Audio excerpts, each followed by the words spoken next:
Robert ഗ്രീനിന്റെ the 48 loss of power എന്ന പുസ്തകത്തിലെ 47ാമത്തെ നിയമം ലക്ഷ്യം നേടാൻ പഠിക്കുക. നിങ്ങളുടെ ലക്ഷ്യം നേടുമ്പോൾ നിങ്ങൾ അവിടെ നിർത്തണം. നിങ്ങൾ ഒരു കാര്യം നേടാൻ ആഗ്രഹിക്കുമ്പോൾ അത് നേടിയ ശേഷം നിങ്ങൾ മുന്നോട്ട് പോകരുത്. നിങ്ങൾ മുന്നോട്ട് പോകുമ്പോൾ നിങ്ങൾ ഒരുപാട് തെറ്റുകൾ വരുത്താൻ സാധ്യതയുണ്ട്. നിങ്ങൾ ഒരു വിജയം നേടിയാൽ അത് ആഘോഷിക്കുകയും നിങ്ങളുടെ ശക്തിയെ സംരക്ഷിക്കുകയും ചെയ്യുക. നിങ്ങൾക്ക് ചുറ്റുമുള്ളവർ ഈ പുസ്തകത്തിലെ തന്ത്രങ്ങൾ ഉപയോഗിച്ചേക്കാം. അവരുടെ ഓരോ നീക്കവും ശ്രദ്ധിക്കുക. അധികാരത്തിന്റെ ഈ നിയമങ്ങൾ നിങ്ങളെ ഉയർന്ന സ്ഥാനങ്ങളിലെത്തിച്ചേക്കാം, എന്നാൽ അത് നിങ്ങളുടെ സൗഹൃദങ്ങളെയും സമാധാനത്തെയും നഷ്ടപ്പെടുത്തിയേക്കാം. ആയതിനാൽ നിങ്ങൾക്ക് ഉണ്ടാവുന്ന നഷ്ടങ്ങൾക്ക് ഞങ്ങൾ ഒട്ടും ഉത്തരവാദികളായിരിക്കില്ല. Kindly subscribe. കൂടുതൽ വിശദമായ വിവരണം. ഒരു മത്സരത്തിൽ വിജയിച്ച ശേഷം നിങ്ങൾ കൂടുതൽ മുന്നോട്ടു പോയാൽ നിങ്ങളുടെ ശക്തി നഷ്ടപ്പെടുകയും നിങ്ങളുടെ വിജയം ഒരു പരാജയമായി മാറുകയും ചെയ്യും. ഈ നിയമം നിങ്ങളുടെ ശക്തിയെയും നിങ്ങളുടെ വിജയത്തെയും സംരക്ഷിക്കാൻ സഹായിക്കും. നിങ്ങൾ ഒരു വിജയം നേടിയാൽ നിങ്ങളുടെ എതിരാളികൾക്ക് നിങ്ങളെ ആക്രമിക്കാൻ കൂടുതൽ അവസരം നൽകില്ല. നിങ്ങൾ ഈ നിയമം ഉപയോഗിക്കുമ്പോൾ താഴെ പറയുന്ന കാര്യങ്ങൾ ശ്രദ്ധിക്കണം. നിങ്ങളുടെ ലക്ഷ്യം നിർണ്ണയിക്കുക. നിങ്ങളുടെ ലക്ഷ്യം എന്താണെന്ന് വളരെ വ്യക്തമായി മനസ്സിലാക്കുക. വിജയം ആഘോഷിക്കുക. നിങ്ങൾ ഒരു വിജയം നേടിയാൽ അത് ആഘോഷിക്കുക.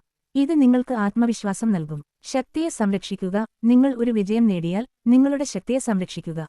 നിങ്ങളുടെ എതിരാളികൾക്ക് നിങ്ങളെ ആക്രമിക്കാൻ ഒരു അവസരം നൽകരുത്. ചുരുക്കത്തിൽ, നിങ്ങൾ ഒരു കാര്യം ചെയ്യാൻ ആഗ്രഹിക്കുമ്പോൾ അത് നേടിയ ശേഷം നിങ്ങൾ മുന്നോട്ടു പോകരുത്. ചില ഉദാഹരണങ്ങൾ. ചരിത്രം. അലക്സാണ്ടർ ചക്രവർത്തി. അലക്സാണ്ടർ ചക്രവർത്തിക്ക് പേർഷ്യൻ സാമ്രാജ്യം കീഴടക്കിയ ശേഷം കൂടുതൽ രാജ്യങ്ങൾ കീഴടക്കാൻ ആഗ്രഹമുണ്ടായിരുന്നു. അലക്സാണ്ടർ തന്റെ ലക്ഷ്യം നേടിയിട്ടും മുന്നോട്ടുപോയി. ഈ അധികാരം കാരണം അദ്ദേഹത്തിന് വലിയ നഷ്ടങ്ങൾ സംഭവിച്ചു. Cinema the Lord of the rings. ഈ സിനിമയിലെ ഫ്രോഡോ മോതിരം നശിപ്പിച്ച ശേഷം അവൻ തന്റെ ലക്ഷ്യം നേടി. എന്നാൽ മോതിരം നശിപ്പിച്ച ശേഷം ഫ്രോഡോ മുന്നോട്ടുപോയി.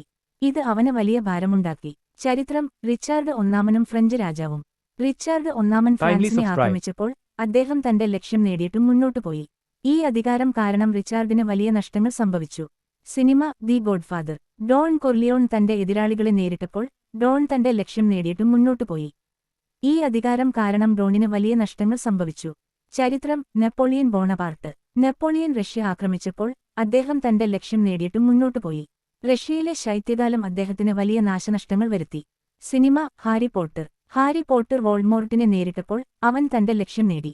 എന്നാൽ ഹാരി ലക്ഷ്യം നേടിയിട്ടും മുന്നോട്ടുപോയില്ല. ഇത് അവന് വിജയം നേടാൻ സഹായിച്ചു.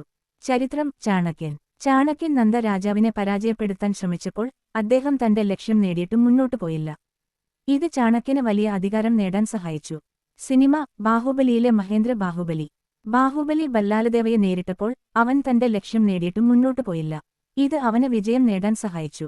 ചരിത്രം. മഹാത്മാഗാന്ധി. മഹാത്മാഗാന്ധി ഇന്ത്യയുടെ സ്വാതന്ത്ര്യത്തിനുവേണ്ടി പോരാടിയപ്പോൾ അദ്ദേഹം തന്റെ ലക്ഷ്യം നേടിയ ശേഷം മുന്നോട്ടുപോയില്ല. ഇത് അദ്ദേഹത്തിന് വിജയം നേടാൻ സഹായിച്ചു. സിനിമ മണിച്ചിത്രത്താഴ്. മണിച്ചിത്രത്താഴ് എന്ന സിനിമയിലെ ഡോക്ടർ സണ്ണി ഗംഗയെ ചികിത്സിച്ചപ്പോൾ അദ്ദേഹം തന്റെ ലക്ഷ്യം നേടിയ ശേഷം മുന്നോട്ടുപോയില്ല. ഇത് അദ്ദേഹത്തിന് വിജയം നേടാൻ സഹായിച്ചു.